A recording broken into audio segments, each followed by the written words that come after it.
pengungsi Palestina itu berbeda dengan pengungsi lainnya. Kemudian GHF ini digadang sebagai Squid Game di dunia nyata. Dan jika blokade dan juga genosida ini terus berlangsung, maka sepanjang bulan Mei dan juga September 2025 ini, Gaza akan mengalami kelaparan.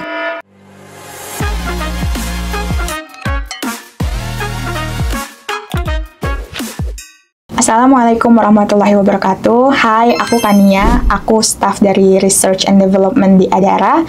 Hari ini kita akan ngobrolin singkat terkait dengan Situation Report.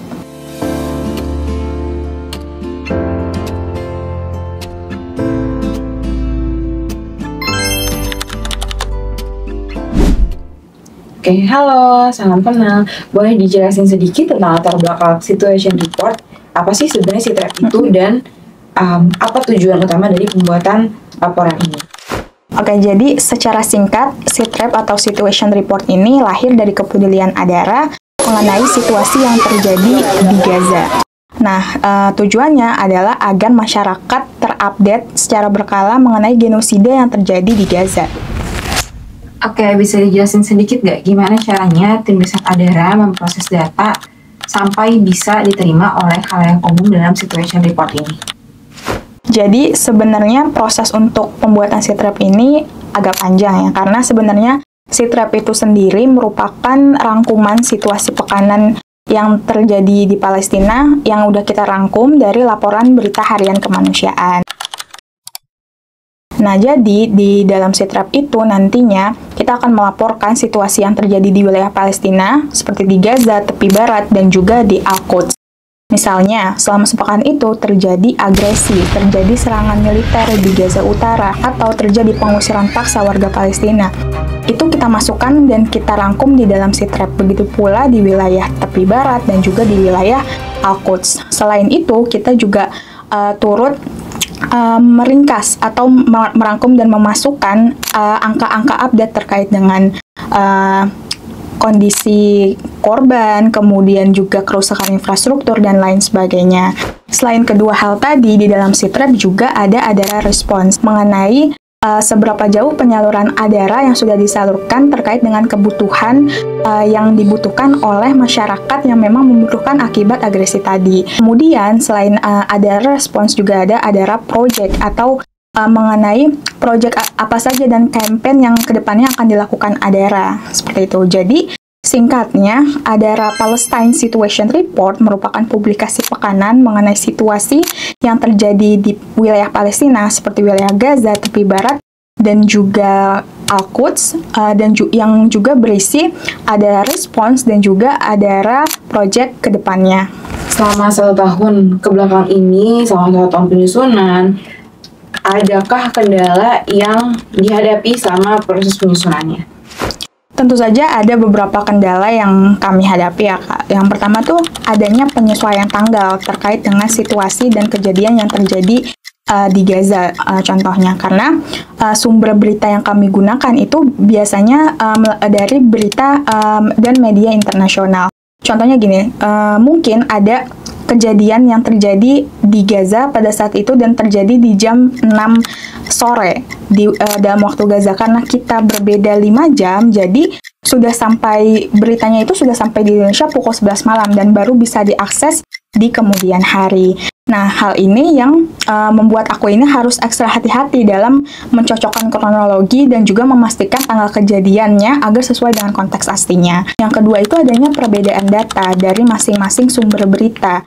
Nah, untuk mengatasi hal ini, kita selalu mereverse atau merujuk kepada sumber aslinya gitu, seperti PCBS atau Palestinian Central Bureau, kemudian juga ada Ministers of Health of Gaza, dan juga lain sebagainya. Yang terakhir itu sebenarnya lebih ke tantangan teknis gitu, karena segala produk yang dikeluarkan oleh Adara, produk edukasi, baik itu laporan, baik itu Situation Report atau Policy Brief, itu melewati 2 proses pengeditan. Yang pertama adalah pengeditan disesuaikan dengan konteks, dan juga pengeditan yang disesuaikan oleh bahasa. Jadi, insya Allah dari sisi fakta maupun bahasanya akan relevan dan juga tetap menjaga keakuratan, seperti itu.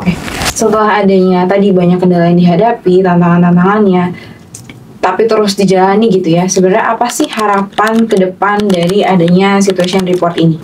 Jadi kalau harapan ke depannya sih, kami mau masyarakat ini nggak hanya mendapatkan informasi yang akurat, tapi juga jadi lebih sadar atau aware gitu terhadap kondisi yang terjadi di Palestina, khususnya agresi yang terjadi di Gaza. Nah, kami juga ingin masyarakat memahami gitu peran yang sudah diambil oleh ADARA dan juga terdorong untuk ikut berpartisipasi terkait dengan kampanye atau program yang akan atau sedang dijalankan.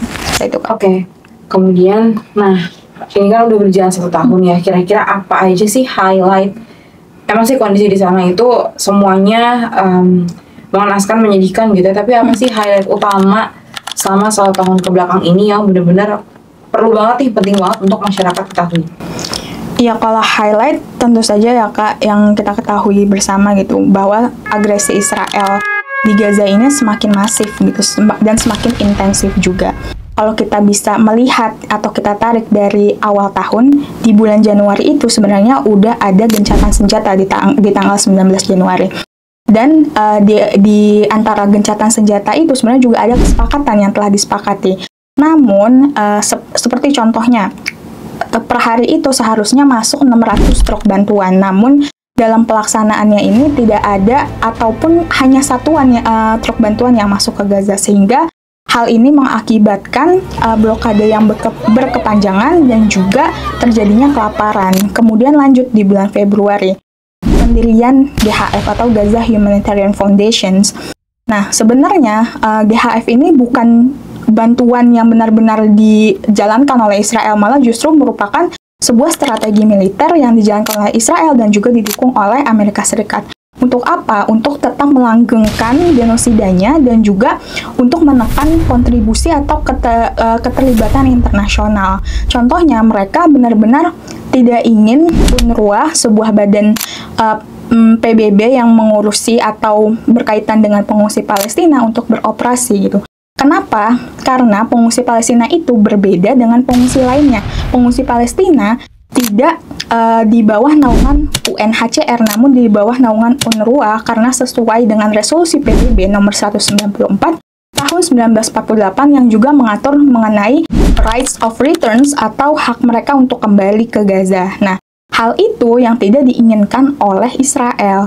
Kemudian GHF ini digadang sebagai Squid Game di dunia nyata. Karena kenapa demikian? Karena justru paket-paket bantuan yang disediakan oleh mereka adanya di basis militernya Israel, which is ketika para warga Gaza yang ingin mengantri mengambil bantuan ini justru ditargetkan, dan seringnya orang-orang yang ditargetkan itu adalah pemuda yang menjadi tulang punggung keluarga. Kemudian di bulan Maret sampai bulan Juli, IPC atau badan yang mengurusi terkait dengan ketahanan pangan suatu negara telah melakukan penelitian dan juga statementnya yang mengatakan jika blokade dan juga genosida ini terus berlangsung, maka di sepanjang bulan Mei dan juga September 2025 ini Gaza akan mengalami kelaparan, dan which is true gitu. Sekarang bahkan di Gaza kelaparan ini udah mencapai tingkat 5, fase kelima atau kelaparan yang katastrofik. Kemudian seperti yang kita tahu bahwasanya hampir 70% yang terdampak dari genosida di Gaza ini adalah perempuan dan anak-anak, dan begitu pula dengan kelaparan itu sendiri.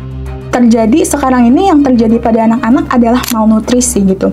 Nah, lembaga-lembaga internasional seperti WHO ini mencatat bahwa antara bulan Januari hingga bulan Juni 2025 tercatat 19.000 lebih batita atau bayi 3 tahun di Gaza ini dirawat karena gizi buruk.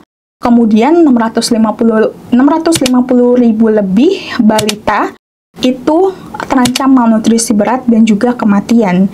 Dan bahkan di akhir Juli kemarin, Ministers of Health atau Kementerian Kesehatan Gaza melaporkan bahwa sejak Oktober 2023 hingga sekarang sebanyak 87 anak meninggal akibat gizi buruk. Sama halnya dengan perempuan, kelaparan ini juga mengancam kehidupan 50.000 lebih perempuan hamil, yang mana 11.000 diantaranya ini terancam malnutrisi atau memang benar mengalami malnutrisi yang serius. Kemudian angka keguguran juga melonjak drastis sebanyak 300%, dan hampir 14.000 perempuan di Gaza ini menjadi single fighter atau menjadi janda.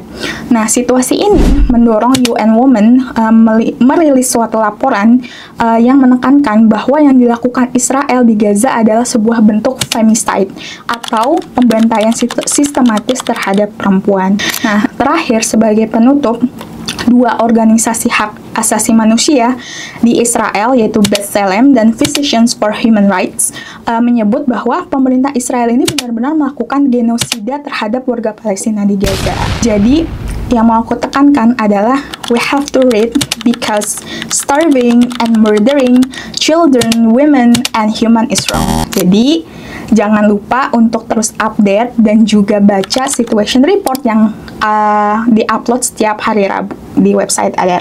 Wassalamualaikum warahmatullahi wabarakatuh.